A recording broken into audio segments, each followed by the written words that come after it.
Hey everyone, I'm going to review a little bit of APA stuff as you're putting the final touches on your paper this week and just making sure you have everything cited correctly.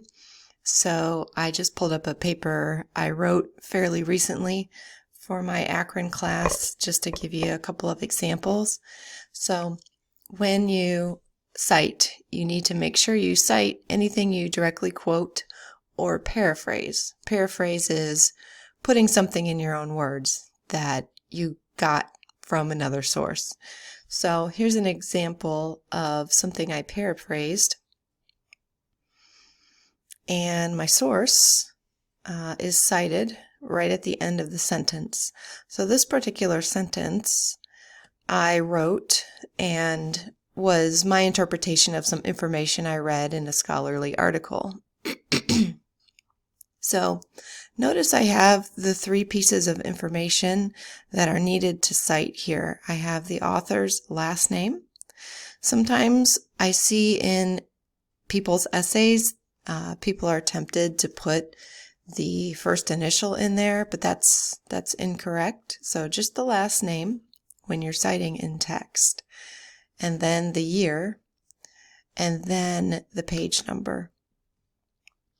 Okay, so we've talked about this a lot before, but you need three pieces of information when you cite. And also keep in mind that you need to make sure you separate these items with commas. All right, so this is an example of something I paraphrased. So it's not a direct quote, but it is something it's an idea I got out of one of my papers that I downloaded and read.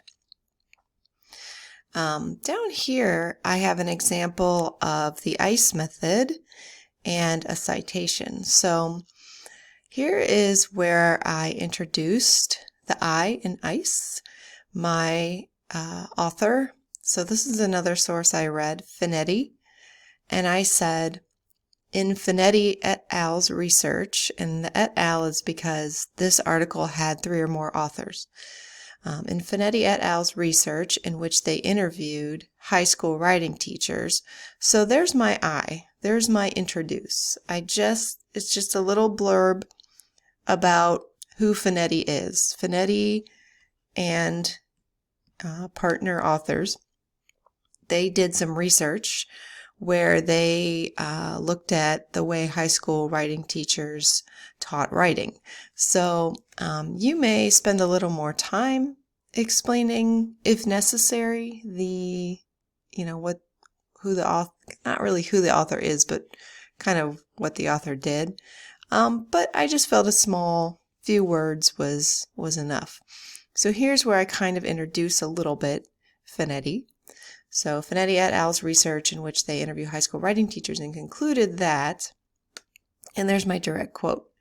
Keep in mind the quote mark ends, the end quote comes right after the quote ends, but it's before the actual parenthetical citation. I say parenthetical, parentheses.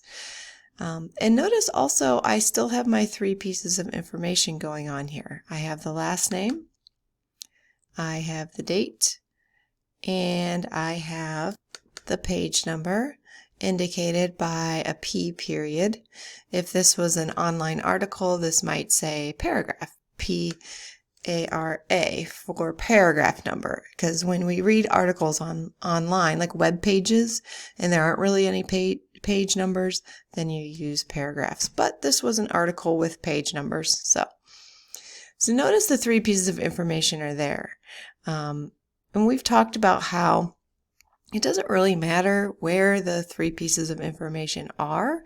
They don't all have to be inside the parentheses like my previous example, but they could. If you have some information in the signal phrase, then you're good. You don't need to put it in parentheses again. If I had put in Finetti et al.'s 2010 research, if I had put the date up here in the signal phrase, signal phrase is the phrase that leads into your quotation, then I wouldn't need it down here in parentheses. So as long as you have those three pieces, you can kind of move those pieces around as necessary. So there's an example of a direct quote. And speaking of quotations, we've talked about how you can introduce your quotations in a variety of ways. And so I'm hoping to see you use those variety of ways in your paper. So the first way you can introduce your quote is with a totally smooth integration where the quote is like part of your sentence. It just flows into your own words really seamlessly. So I have that going on here. Research in which they interviewed high school writing teachers and concluded that education is being shaped and molded by the pressure of the testing itself. If you closed your eyes and heard me read that, you wouldn't know where the quote began because there was no pause, no introductory phrase. It's just smoothly integrated as part of my own writing almost. Here's the other method. This is where you do have an introductory phrase.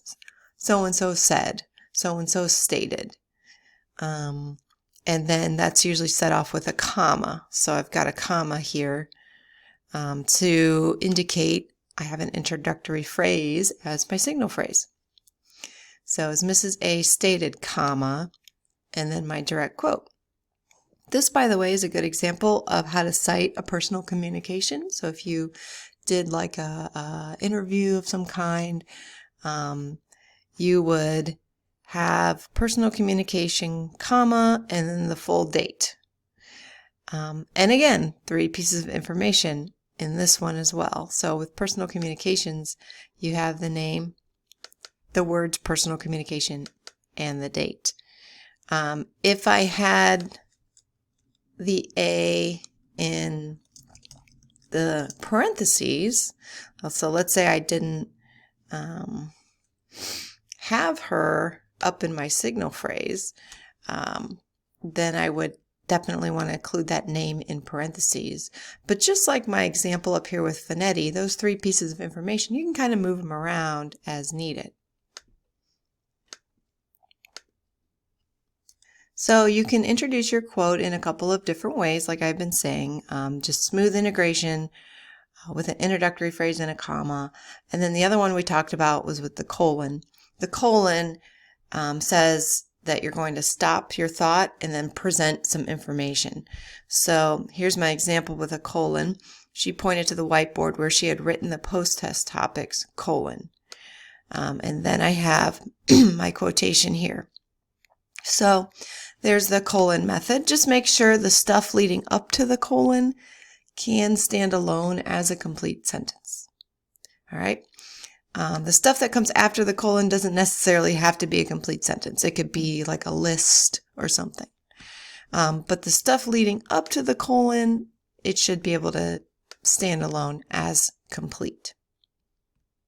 So those were just some different ways that you can cite in text. So in text and parenthetical, two words for the same thing.